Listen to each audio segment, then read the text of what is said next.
And now, around the world and around the corner, it's the David Bowers Awards, bringing the best in indie music to millions of listeners worldwide with your host, the David Bowers. We've got a fantastic lineup of guests, as well as our engineer extraordinaire, Nick the Geek, our entire crew here at the Asylum, and me. I'm John Bon Jovial.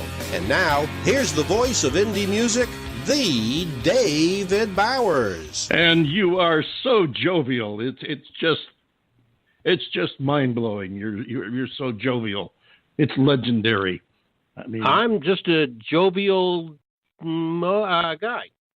You are every bit of that. Yes. Welcome, ladies and gentlemen, once again to the most jovial music show online. I'm going to have to use that in a promo one time. The most jovial indie music show in the world. I like that. We'll have to work on that. Welcome, everyone. Listeners around the world. Of course, our listeners in Rochester, New York, who listen to us through the facilities of WRFZ, FM 106.3, Rochester Free Radio. This is the show where every show is an award show, and every one of our guests is an automatic award winner, like this guy, Jim Alchin, a legendary American blues rock guitarist. He's got a brand new album out, and this is a track from it. It's called Too Bad Dreams.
Somebody wake me up.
and I was shaking, babe.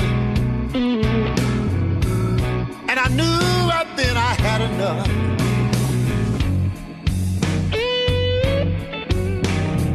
Oh no, a double dose of your nightmare. Two bad dreams will mess you up.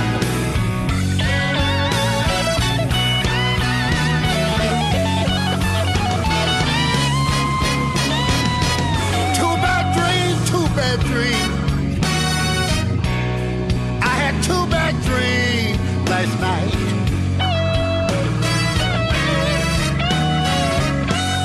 I tell y'all, two bad dreams. I had two bad dreams last night.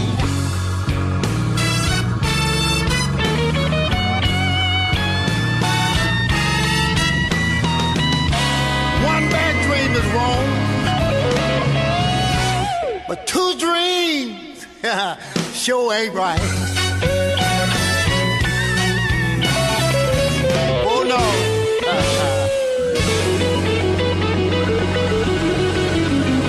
Somebody, anybody.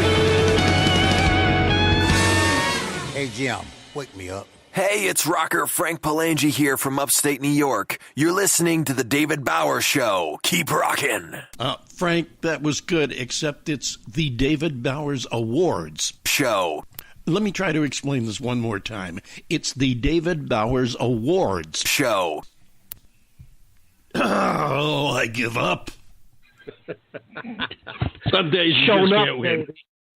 Some days you just can't win. Hey, no, that's all in fun. Frank, we've had him on the show. For those of you who haven't heard, we've had him on the show several times, and he's a great guy, hard-working rocker from upstate New York, and he is constantly climbing the ladder of success. I forget what he's doing right now, but he consistently moves up. He's open for some names, and he is making some noise, as are some of our other guests who we should get to as quickly as possible. We've got a couple of great bands on here for you today, and I want to tell you about the guy that you just heard, in case you weren't familiar with him. This is from the fourth album by the critically acclaimed American blues rock guitarist Jim Alchin. It was produced by Grammy winner Tom Hambridge and features 14 new tunes performed by Jim and an all-star Nashville-based studio crew, including Rob McNally, Tom Hambridge, you already mentioned, Kenny Greenberg, Bob Britt on rhythm guitar, bassist Glenn Worf, keysman Kevin McKendry, and Memphis Horns, as well as featuring on that particular track you just heard, Bobby Rush. And Mike Zito is on another track from the album, 8 Is Enough. Jimmy Alchin, and you're going to like that album. If you like that song, you're going to love the album. This is the show where you and our guests get to pick the award winners. There are no nominations, no naming panels, none of that phony stuff. If you've got somebody or something you think deserves an award for something really great or really dumb, well, email me, David, at TheDavidBowers.com. Put award in the subject line and tell me who and why you think they're deserving of a The David Bowers Award. And today we are going to have a kind of a different The David Bowers Award. This one is not so much a case of whether it's really super good or super bad. This is one that's kind of open for discussion, and I wanted to touch on it because I think it's very important for the music business. There's been a talk, and it was brought out by Keith Murphy in Billboard Magazine, September 28th issue, and the talk is a possible name change for the category we now refer to as urban music. Now, I don't disagree with the possibility of a change in name for the genre, though I don't really see it's necessary. But I do disagree with labeling the music as they have proposed. The proposition is to label it black music. And I think that this really rings to me as contributing to a divisive name. I'm not against black. I'm not for black any more than I would be for white or any other color. But I just want to stay away from anything that creates divides, like racism, for example. Think about what would happen if somebody labeled a form of music white music or red music and so on, whatever. Urban, as it's called now, is a unifying identity for the music genre. It unites us rather than divides us. And do we really need to change it? Country music, for example, is emblematic of a lifestyle, and so is urban. Not everyone lives in Nashville. Not all urban enthusiasts live in Compton, but they can still relate. Cannot accept urban and leave the category genre as named as it is, or the other labels of recent years, then let's at least create a genre-specific term rather than a race-specific term. I think we really need to stop reinforcing racial and other divides. We're all Americans. We should all respect and be proud of our heritage and our differing backgrounds. There's no reason any of us should have to hide it, but we are all Americans. And if we must categorize or label music so that it fits into our formats and genres, then let's do it in a way that doesn't perpetuate stereotypes, but rather can unite us. We say we want to make all races equal. We did away with blacks-only restrooms, water fountains, and stuff. So let's make all music genres equal. As I said, I don't disagree with the idea to change the label, though I don't really see a need for it. But I do disagree with making it a racially insensitive labeling. What say you, John Bon Jovial? Oh, I agree completely. It is a more of a lifestyle identification than it is an identification with any particular group of people. Again, you mentioned the country music element. People can relate to George and Tammy. They can relate to Waylon Jennings. They can relate to Keith Urban. And, when you think of that, you think of Nashville. And, yeah, I'd love to live in Nashville, but I don't. But I love what comes out of there, and I identify with it. And the same is true with Urban, which, of course, was born from contemporary hit radio, which was born from top 40 radio. So it morphs and it progresses. But if you take a look at Urban, what are you going to call it? Well, some people are calling it hip hop. To me, that is a name that stereotypes and does not allow people to identify with a lifestyle. And I think that urban is a far better descriptor than I think it is, for that brand of music. Yeah, obviously, I think it is, and I think that to call it black music, you're automatically eliminating the white artists that are a part of hip hop, rap, and the whole urban music subgenre. And I think it's a subgenre. Are you going to tell Marshall Mathers?